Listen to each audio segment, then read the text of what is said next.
Olivia Carter, a 34-year-old financial consultant from New York, carried out a calculated and ruthless double homicide in 1992, poisoning her father and stepmother to claim their multi-million-dollar estate. Carter had spent her life feeling overshadowed by her father, a powerful businessman who had remarried a much younger woman and distanced himself from Olivia. Years of financial struggles and resentment fueled her decision to eliminate them both, believing their deaths would finally give her the wealth and freedom she desired. Carter spent months planning the perfect crime. She researched undetectable poisons, consulted medical journals on lethal dosages, and even made inquiries about inheritance laws to ensure she could access the estate immediately after their deaths. The night of the murders, she invited her father and stepmother for a celebratory dinner, pretending she wanted to mend their fractured relationship. As they dined, she laced their wine with cyanide, carefully watching as they succumbed to the poison.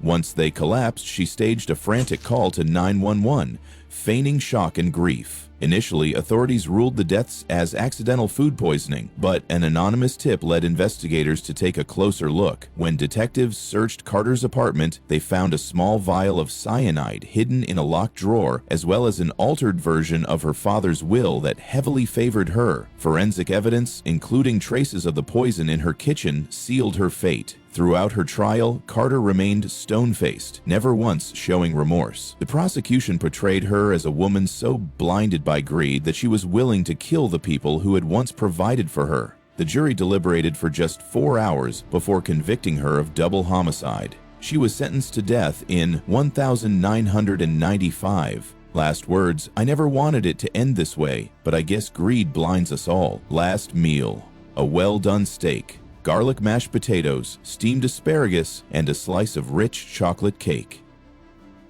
Rachel Simmons, a registered nurse from Nebraska, was sentenced to death in 2003 after being convicted of systematically murdering 5 elderly patients under her care. Between 1997 and 2001, Simmons played a twisted game of life and death, secretly administering lethal doses of insulin to patients who had trusted her, though she later attempted to justify her actions as acts of mercy, claiming she was ending the suffering of the terminally ill. None of her victims had been in critical condition. In fact, several had been showing signs of improvement before their sudden deaths. Simmons operated under the belief that she had the power to decide who deserved to live or die. She kept meticulous records in a private journal, detailing the release of each victim, writing notes like "peaceful passing" or "freedom granted." She often sat with her victims as they slipped into fatal hypoglycemic shock, watching as their bodies shut down. Her crimes went unnoticed for years until a colleague noticed alarming irregularities in patient deaths, particularly among those who had no history of diabetes. Suspicion grew when an independent review of medical records revealed that Simmons had been the attending nurse in every case. Investigators exhumed the bodies of several victims, confirming that they all had lethal insulin levels in their system. When police searched her home, they found vials of insulin she had taken from the hospital, along with detailed notes about her experiments. Despite her claims that she had only wanted to help, the jury found her guilty of premeditated murder. The judge labeled her a serial killer in a nurse's uniform, and she was sentenced to death in 2003. Last words, "I was trying to help them. I still believe that." Last meal, a plate of fried shrimp with buttered corn on the side, followed by a bowl of vanilla ice cream. Vanessa Reed, a fitness entrepreneur from Dallas, Texas, had spent years building a successful chain of high-end gyms alongside her business partner, Richard Owens. To the outside world, they were a dynamic duo, charismatic, driven, and financially savvy. But behind the scenes, their relationship had turned sour, riddled with accusations of fraud, mismanagement, and personal betrayals. By 2001, Owens was planning to remove Reed from the company, threatening to expose financial discrepancies she had been covering up.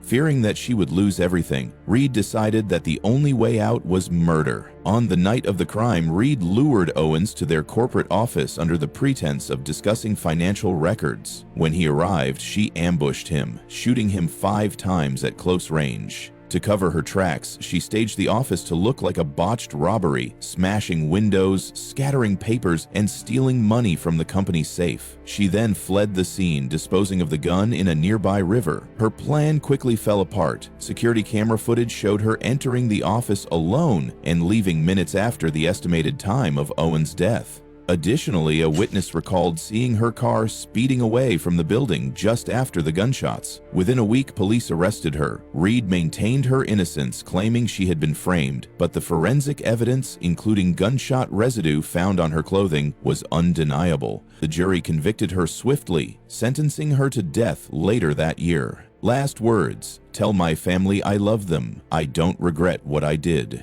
Last meal: a bacon cheeseburger with crispy fries and a large strawberry milkshake. Julia Monroe, a former real estate agent from Atlanta, was convicted in 1998 for orchestrating the contract killing of her ex-husband Daniel Monroe and his new wife Rebecca. Their divorce had been one of the most bitter and publicized cases in Georgia, with Julia losing both the lavish estate she once called home and primary custody of their 2 children. In her mind, Daniel had not only abandoned her, he had humiliated her. Consumed by resentment, Monroe decided that if she couldn't have her old life back, neither could he. She hired 2 hitmen, paying them in untraceable cash, and provided them with explicit instructions on how to carry out the murders.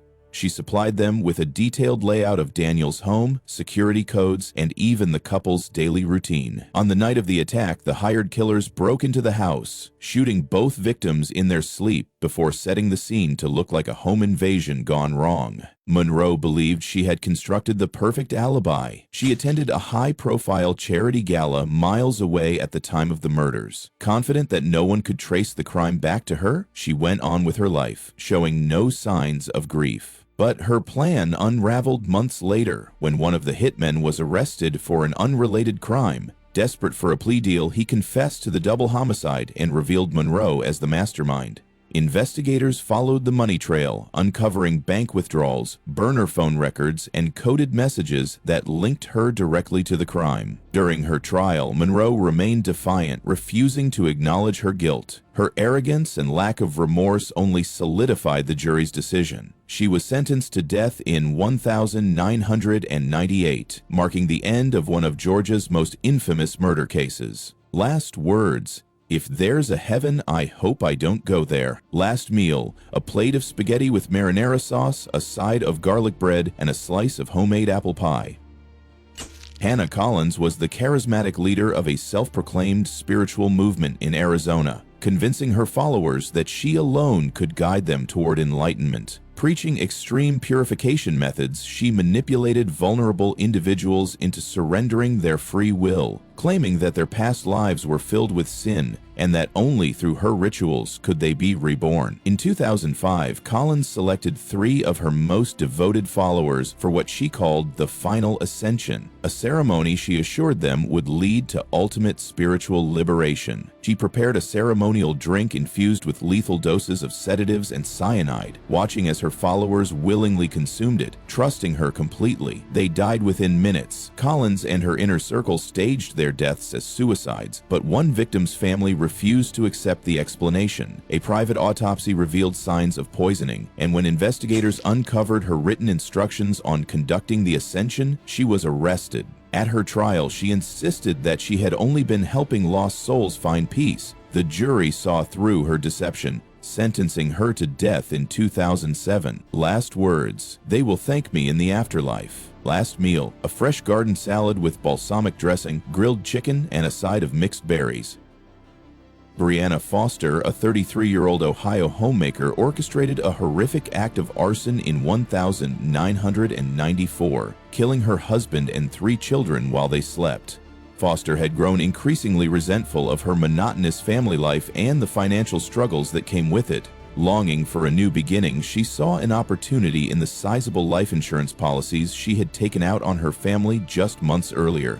One night, after ensuring her children and husband were asleep, she doused the living room and hallway in gasoline before igniting the flames. She then calmly left the house, driving to a nearby gas station to create an alibi while her family burned alive. Initially, authorities believed the fire was accidental, but inconsistencies in Foster's statements, along with forensic evidence of accelerants found on her clothing, pointed to arson. Her cold demeanor during questioning further raised suspicion. When confronted with the evidence, she confessed, stating that she just wanted a way out. The jury had no sympathy, sentencing her to death in 1994. Last words: I just wanted a fresh start. Last meal: a large pepperoni pizza with extra cheese, garlic breadsticks, and a chocolate milkshake.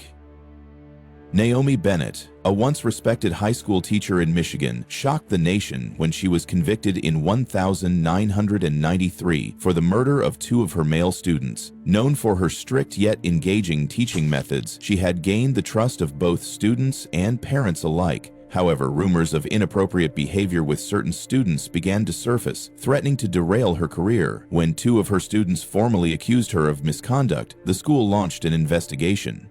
Desperate to silence them, Bennett invited both boys to her home under the pretense of tutoring. She spiked their drinks with heavy sedatives, waiting until they lost consciousness before strangling them with a belt. She then transported their bodies to a secluded lake, disposing of them in the dead of night. For weeks, the case remained a missing persons investigation, but when surveillance footage placed the boys near Bennett's home the night they disappeared, she became the prime suspect. A search of her house uncovered bottles of sedatives and traces of DNA belonging to one of the victims. When confronted, she initially denied any involvement, but under mounting pressure, she admitted to the murder. The jury swiftly convicted her, sentencing her to death in 1996. Last words: I don't know why I did it. Last meal: Southern-style fried chicken, creamy mac and cheese, collard greens, and cornbread.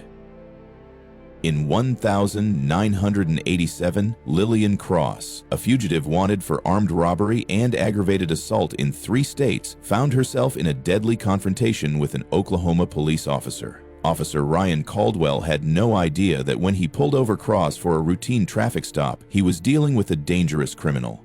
Cross, fearing that her past would catch up with her, refused to comply with the officer's request for identification. As he turned to run her plates, she pulled a concealed handgun from her glove compartment and shot him twice in the chest before speeding away. The murder of a police officer sparked an immediate statewide manhunt. Authorities tracked her to a motel in Arkansas 2 weeks later, where she was arrested without incident. During her trial, she showed no remorse, claiming that she had no choice but to kill the officer to avoid prison. Her defiant attitude in court only further cemented the jury's decision to sentence her to death in 1989. Cross refused all appeals and openly admitted that she would have killed again if necessary. Last words: I'm not afraid anymore. Last meal: scrambled eggs with cheddar cheese, crispy bacon, toast with butter, and black coffee.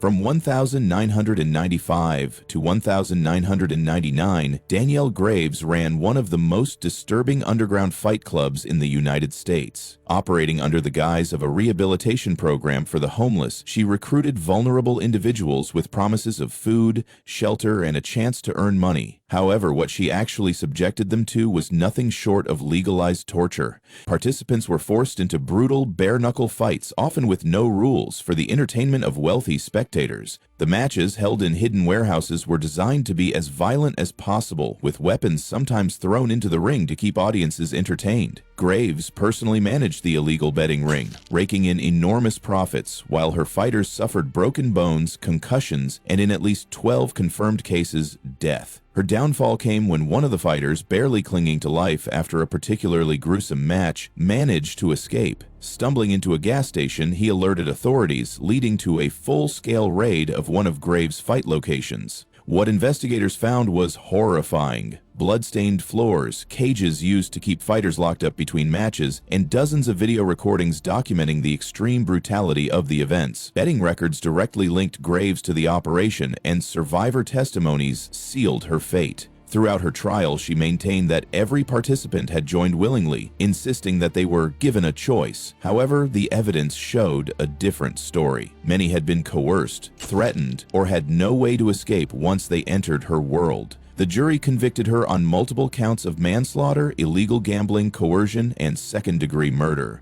She was sentenced to death in 2002. Last words: This was never supposed to happen. Last meal: barbecue ribs, coleslaw, baked beans, and banana pudding. Crime. Michelle Harmon lived a life of luxury, married to multi-millionaire businessman Robert Harmon. Outwardly, they were a perfect couple, attending charity events, traveling the world, and making high-profile public appearances. But behind closed doors, their marriage was falling apart. Robert had grown tired of Michelle's extravagant spending, and when he threatened to cut her off financially, she decided to eliminate him instead.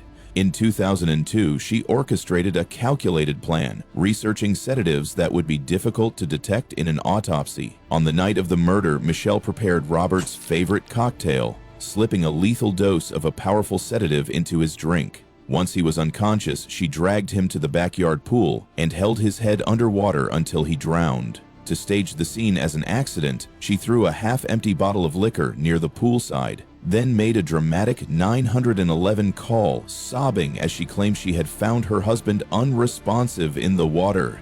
However, the investigation quickly unraveled her story. The autopsy revealed traces of the sedative in Robert's system, proving he was unconscious before drowning. Surveillance footage from a pharmacy showed Michelle purchasing the drug just days before the murder. When detectives examined her internet history, they found searches related to poisoning and staged drownings. In court, Michelle's lawyers attempted to argue that Robert had been drinking heavily and slipped into the pool on his own, but the overwhelming forensic evidence left no room for doubt. The jury found her guilty of first-degree murder, sentencing her to death in 2005. Last words: "I was never meant to be a housewife." Last meal: lobster tail with garlic butter, steamed asparagus, and a glass of white wine.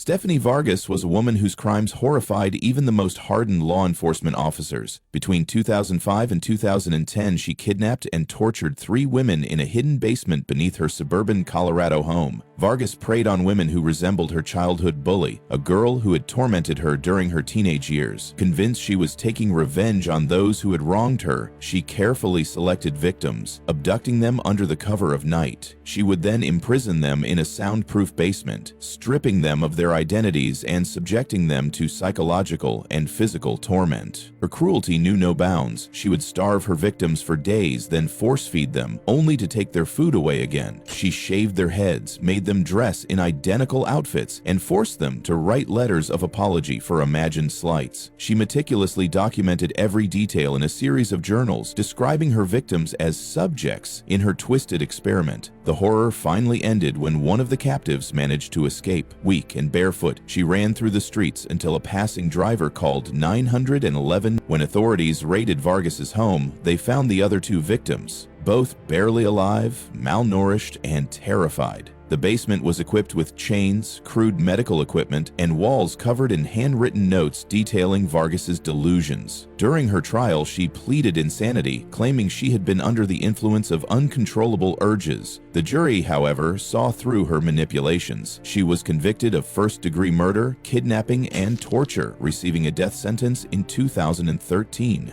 Last words: "I should have been the one to die." Last meal: grilled cheese sandwich and tomato soup. Amber Quinn presented herself as a savior to struggling mothers, promising them that she could place their children in loving homes. In reality, she was running one of the most sinister human trafficking operations in modern history. Under the guise of a non-profit orphanage in Louisiana, she convinced desperate parents to sign away their rights, telling them their children would be adopted by wealthy, caring families. Instead, she sold the infants and young children to the highest bidder, often to criminals involved in illegal labor rings. For over a decade, Quinn operated without suspicion. She had built a network of corrupt officials who falsified adoption records and provided her with cover. Wealthy clients seeking private adoptions paid astronomical fees for a child of their choosing, while Quinn pocketed the profits. Her empire began to crumble in 2007, when one of the children she had trafficked, now a teenager, discovered the truth about her origins.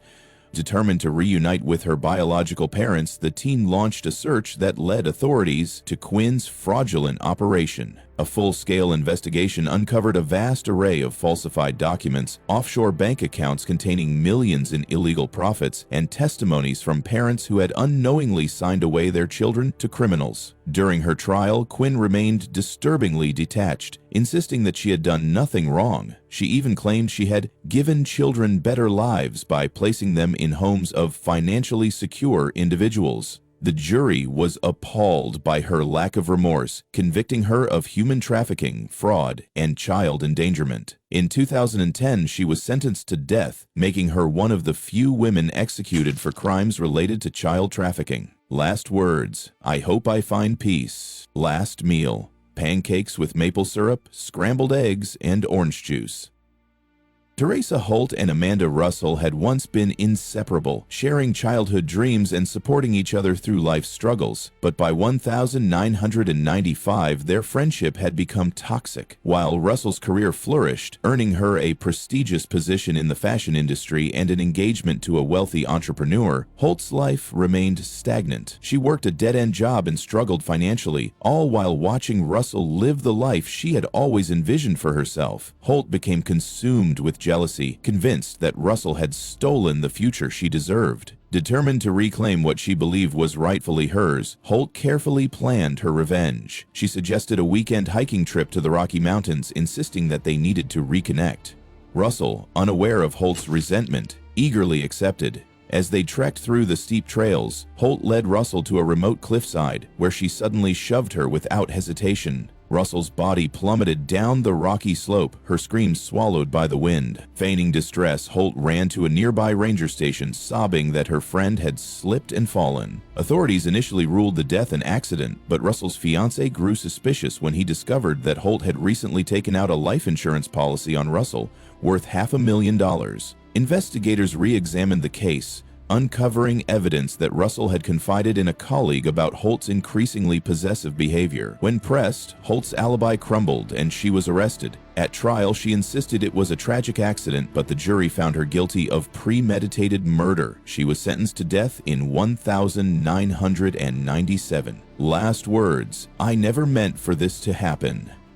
Last meal: grilled salmon with lemon butter, jasmine rice, and roasted vegetables.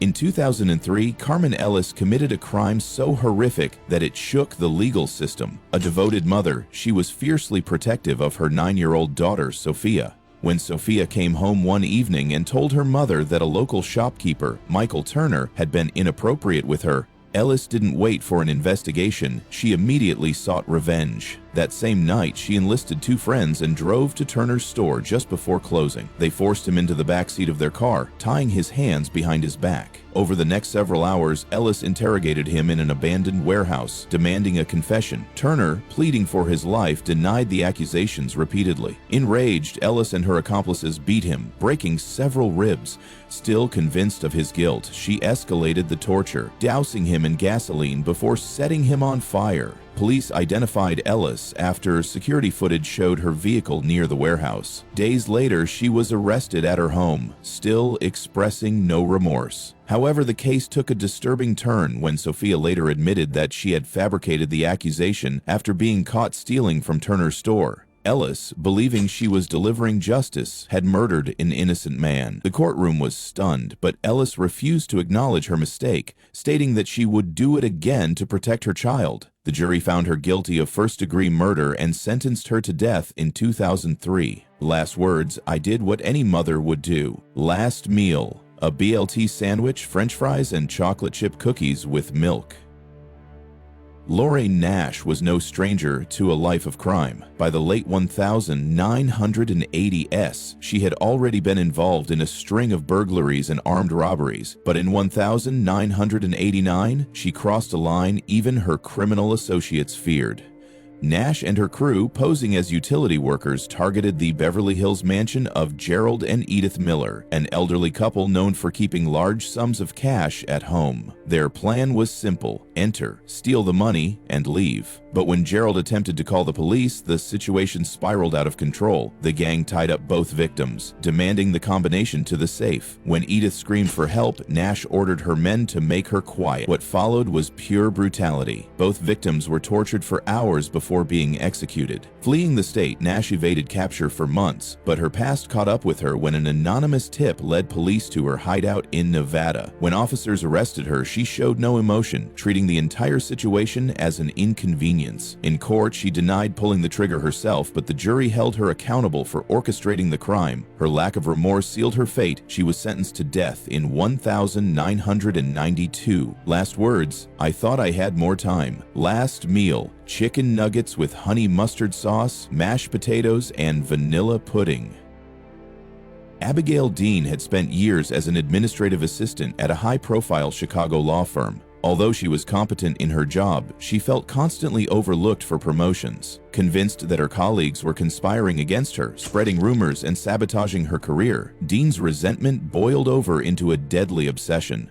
For months, she meticulously planned her revenge. She began researching poisons, looking for substances that would mimic food poisoning. In 1997, she decided the time had come. She arrived at the office early one morning and laced the communal coffee pot with a lethal dose of rat poison. She then sat back and watched as 3 of her coworkers, the ones she believed had wronged her most, unknowingly drank their deaths. Within an hour, all 3 victims collapsed at their desks, convulsing violently before paramedics could arrive. Initially, authorities suspected a foodborne illness outbreak, but when forensic tests revealed the presence of toxic chemicals, the case turned into a homicide investigation. Security footage showed Dean acting suspiciously near the break room, and a search of her apartment uncovered empty bottles of rat poison, along with a chilling handwritten list of her intended victims titled Final Justice. Dean never admitted guilt. Even in court, she remained cold and unrepentant. The jury wasted no time in convicting her of triple homicide, sentencing her to death in 2000. Last words: I told you I didn't like coffee. Last meal: French fries with truffle oil, a bacon cheeseburger, and a strawberry sundae. Sylvia Maddox was a 27-year-old mother from Alabama who, in 2014, suffocated her infant son, Caleb Maddox. She initially claimed that he had died from sudden infant death syndrome, SIDS, but inconsistencies in her story and forensic evidence exposed a darker truth. Maddox had long struggled with severe postpartum depression and financial instability, often expressing feelings of resentment toward the challenges of single motherhood. Friends and family later testified that she frequently spoke about how overwhelming her situation had become and how she wished she could erase everything and start over. When she brought her lifeless child to the hospital, medical staff immediately noticed her distant and emotionless demeanor. Detectives grew suspicious after discovering that she had conducted extensive online searches about how to suffocate an infant without leaving visible bruising. A forensic pathologist conducting the autopsy found distinct pressure marks around Caleb's nose and mouth, which were inconsistent with accidental suffocation.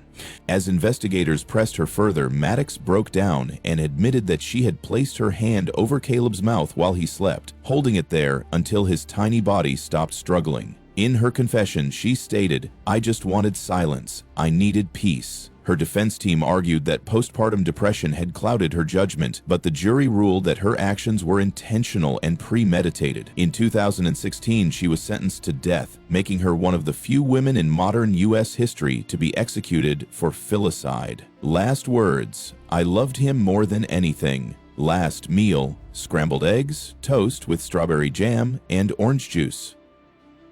Evelyn Reyes was sentenced to death in 2011 for orchestrating the abduction and murder of local businessman Philip Carter. In 2008, Reyes and her boyfriend Jonathan Parks devised a plan to kidnap Carter, believing they could extort a massive ransom from his wealthy family. Reyes, who worked as a part-time real estate agent, arranged a fake business meeting with Carter, luring him to an isolated property she claimed was available for investment. Once Carter arrived, he was ambushed by Parks and another accomplice, who tied him up and forced him into the trunk of a stolen car. Over the next 2 days, Reyes and her team sent increasingly aggressive ransom demands to Carter's family, warning that failure to comply would result in his execution. However, what started as a calculated extortion scheme quickly unraveled. Law enforcement traced the calls and identified Reyes's involvement. As authorities closed in on their location, Reyes panicked and ordered Parks to kill Carter.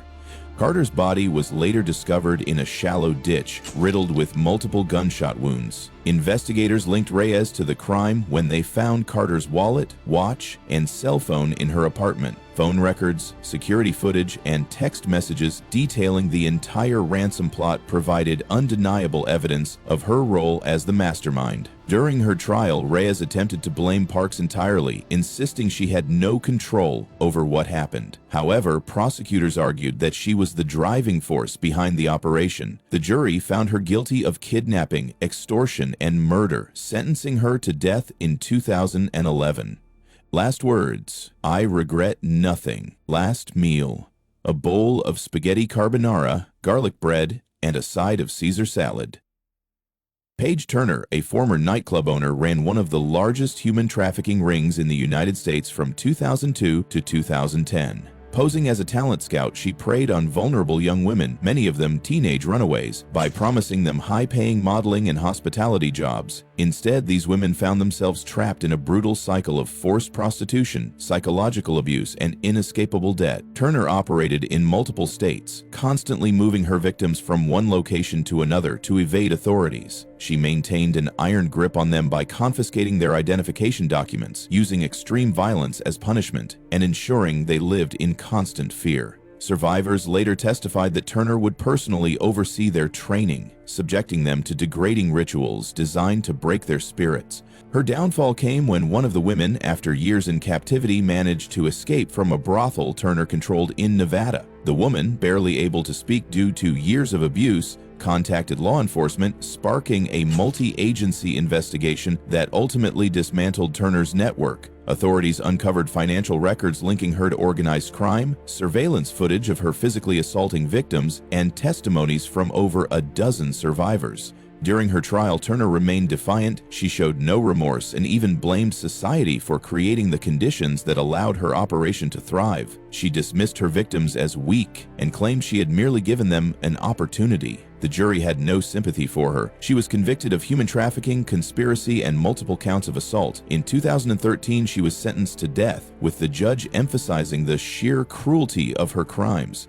Last words: you all did worse than I did. Last meal: a cheeseburger with extra pickles, loaded potato skins, and a root beer float.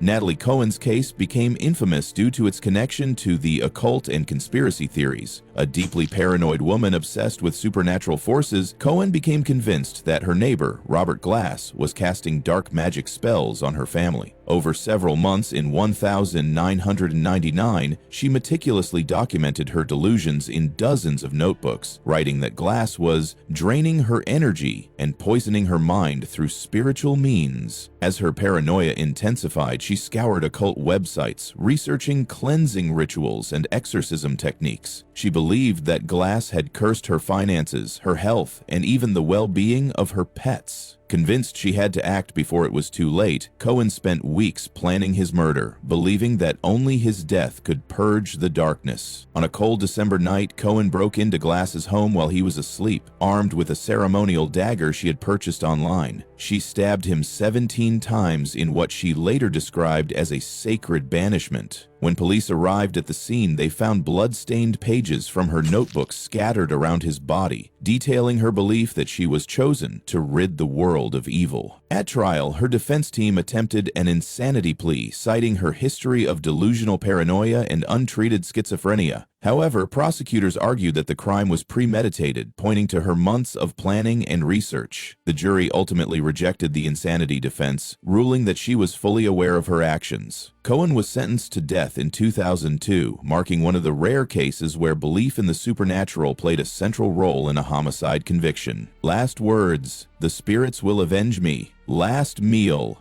a Caesar salad with grilled chicken, fresh bread rolls, and a blueberry cheesecake. These executions mark the final chapter in the lives of some of the most notorious female criminals in modern U.S. history, each case a grim reminder of the depths of human depravity and the consequences of violent crime.